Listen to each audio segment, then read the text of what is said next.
ladies and gentlemen, boys and girls, children of all ages. We're just adding and subtracting fractions with unlike denominators today. And since I'm just randomly making them up, I hope they work out. Let's take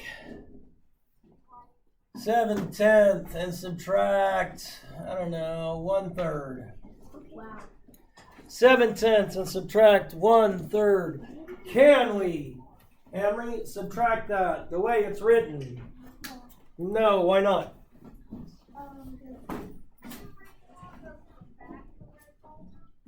Good, it doesn't have a common denominator. It doesn't have a common denominator. So we have got to find a common denominator for 10 and 3. Luckily, you all have access to a multiplication chart that you could use. I don't have one right here, but I'm going to list my multiples of 10 and my multiples of 3. And 3, 6, 9. And I would go all the way out. Let's see, 3, 6, 9, 12, 15, 18, 21, 24, 27, and 30. 30 is my common denominator. I'm just saying it is. So now I got to change both these fractions so that they are over 30. Equivalent fractions over 30. I don't want to change the value. So I'm going to multiply whatever I multiply by the numerator, I have to multiply by the denominator. So I ask myself self, and Garrett answers 10 times what equals 30, Garrett? 3. Whatever I do to my denominator, I must also do to my numerator.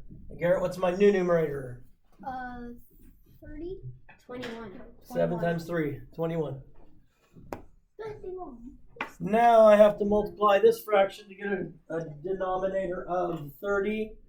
Isabella, what do I multiply by 3 to get 30?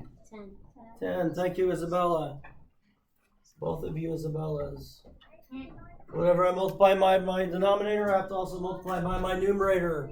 1 times 10 is 10. Pay attention to the sign. Pay attention to the sign. We have 21 thirtieths, subtract 10 thirtieths, and we get what? 11 thirtieths. Well, we need to check and see if we can simplify. So we're going to look for the greatest common factor of 11 and 30. That's 1 times 11, that's 1 times 30, 2 times 15, 3 times 10, 6 times 5. Do they have anything other than 1 in common? No. No, then that is already in simplest terms. So it can't be simplified anymore. It's not a difficult process. It can be a lengthy process, but not a difficult process.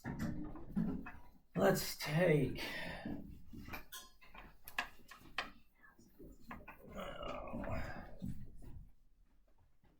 Let's do 5/6 minus 1/18.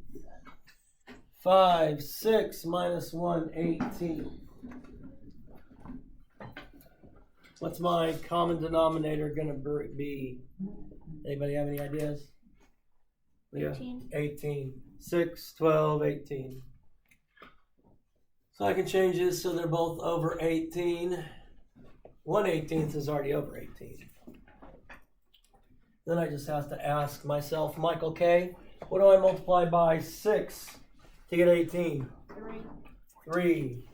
If I multiply my denominator by 3, I must also multiply my numerator by 3. 5 times 3 is what, Jason? 15. Awesome. I go back, I pay attention to the sign. Please do that every time. Then I ask Kaylin, what is 15/18 subtract 1/18? 14/18. Now, I know that those are both numbers are both even, so I can simplify it by dividing them both by 2, because 2 divides evenly into every even number. And I'm going to end up with 7/9. 7/9. Questions? Boom, shakalaka, peace out, God bless, love you to some kind. Did I say the beast? Please subscribe, share with your friends and neighbors.